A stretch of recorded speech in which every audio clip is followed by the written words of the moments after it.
ఆహా, ఇది నా ఆక్రోశం అండి. వినండి, దిస్ ఇస్ నాట్ రైట్ కదా. మేము ప్రజా సమస్యల మీద మాట్లాడితే మీరు ఎందుకు కవరేజ్ ఇవ్వటం లేదు అని అడుగుతున్నాను నేను.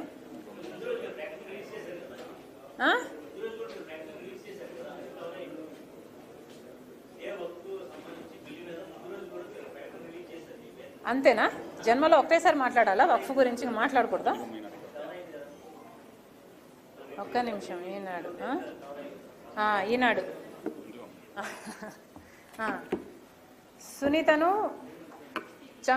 సునీతను చంపరని గ్యారంటీ ఏంటి? ఈనాడు నిన్న దేని మీద ప్రెస్ మీట్ జరిగిందండి? జ్యోతి చూపించండి. మిగతా పేపర్లు ఏమన్నా? అరే, పార్లమెంటులో అన్ని గంటల పాటు so many members are talking about the Waqf board. ఎంతమందికి అన్యాయం జరుగుతుందండి, అది కవర్ చేయరా?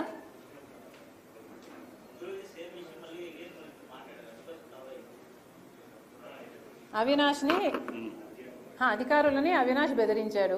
ఇది ఏబిఎన్. ఏబిఎన్ అంటే జ్యోతి.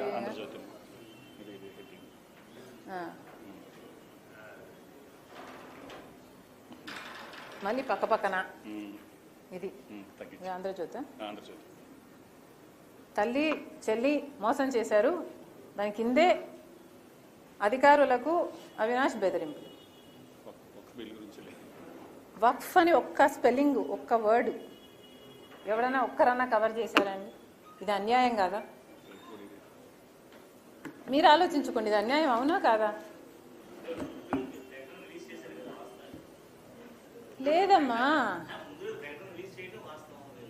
ఏమో నాకు తెలియదు. I don't know what you're talking about, but నాకైతే ఈరోజు కనిపించలేదు.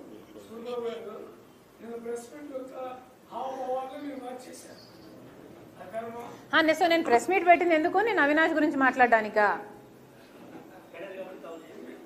అదే ఎందుకు కవర్ చేశారంటున్నా నేను. అది నా కంటెన్షన్. ఇప్పుడు నేను ఎన్సీఎల్టీ గురించి మాట్లాడితే మీరు అదే కవర్ చేస్తారు. సో ఈసారి కనుక మీరు కవర్ చేయకపోతే పోలవరం, ఇంకొకసారి నేను మీరు అడిగిన ప్రశ్నలకి ఏది సమాధానం చెప్పను.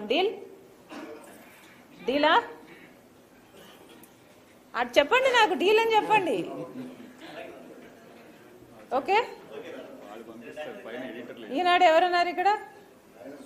ఓకేనా? రేపు మీరు పోలవరం గురించి నన్ను కవర్ చేయకపోతే మీరు అడిగిన ప్రశ్నలకి ఇంకా నేను జీవితంలో సమాధానం చెప్పాను. టీవీ5 ఎవరమ్మా? ఓకేనా? ఏబిఎన్ ఎవరు? మిగతా వాళ్ళమ్మా? Everybody okay? RTV okay? Everybody is going to cover Polavaram. So నేను ప్రజల సమస్యల గురించి మాట్లాడితే మీరు కవర్ చేస్తారు అని నాకు మాట ఇస్తున్నారు. ఓకే, నేను ప్రజా సమస్యల గురించి ఎప్పుడు మాట్లాడినా మీరు నాకు కవరేజ్ ఇస్తున్నారు పోలవరంతో సహా. ఓకేనా? ఆ పక్క మీడియా వాళ్ళు లేరు, మీరంతా వీడియోగ్రాఫర్లు. ఈ కండిషన్ మీద ఏమో ఆన్సరింగ్. ఓకే, మీ ప్రశ్న ఏంటి? ఇందాక తల్లి చెల్లి మోసం చేశారని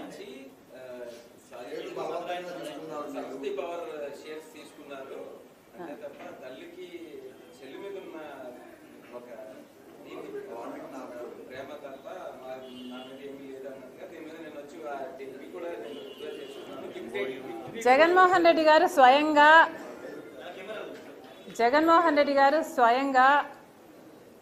ఎంఓయూలో సంతకం పెట్టారు. తన చెల్లెలికి, అంటే నా బిడ్డలకి ఈ ఆస్తులు అన్నట్లుగా సంతకం పెట్టారు. ఇంతవరకు కూడా ఒక్క ఆస్తి కూడా నా చేతుల్లో పెట్టలేదు. సరస్వతి సిమెంట్కు సంబంధించి ఎంఓయూలో అది నా భాగానికి వచ్చింది కాబట్టి దాన్ని జగన్మోహన్ రెడ్డి గారు గిఫ్ట్ డీడ్ చేశాడు విజయమ్మ గారికి, నాకు కాదు. గిఫ్ట్ ఇచ్చేశాక షేర్స్ని ఇప్పుడు జగన్మోహన్ రెడ్డి గారు తల్లి మీదనే కేసు వేసి ఇచ్చిన షేర్లని నాకు మళ్ళీ వెనక్కి కావాలి అని అడుగుతున్నారు. ఇది జగన్మోహన్ రెడ్డి గారు ఆయన తల్లికి చేస్తున్న మోసం. జగన్మోహన్ రెడ్డి గారు నన్ను ఎఫెక్ట్ చేసే స్థాయి దాటిపోయారు. Jagan Reddy does not affect me anymore. నాకు ఆస్తులు ఇస్తాడా ఇవ్వడా అన్నది ఐ డోంట్ కేర్. కాకపోతే జగన్మోహన్ రెడ్డి గారు తల్లి మీద కేసు వేసిన వాడిగా మిగిలిపోతాడు.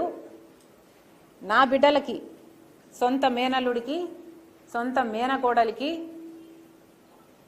ద్రోహం చేసి వాళ్ళ ఆస్తులు లాక్కున్న వాడిగా మిగిలిపోతాడు. సొంత మేనల్లుడు మేనగోడల ఆస్తి కాజేయటానికి సుబ్బారెడ్డి లాంటి వాళ్ళ చేత ఎన్నైనా అబద్ధాలు చెప్పిస్తారు. సాయిరెడ్డి లాంటి వాళ్ళ చేత కూర్చోబెట్టుకొని ట్యూషన్ ఇచ్చి డిక్టేట్ చేసి మరీ ఎన్నైనా అబద్ధాలు చెప్పిస్తారు. ఇక జగన్ రెడ్డికి క్రెడిబిలిటీ ఉందో లేదో వైసీపీ వాళ్ళు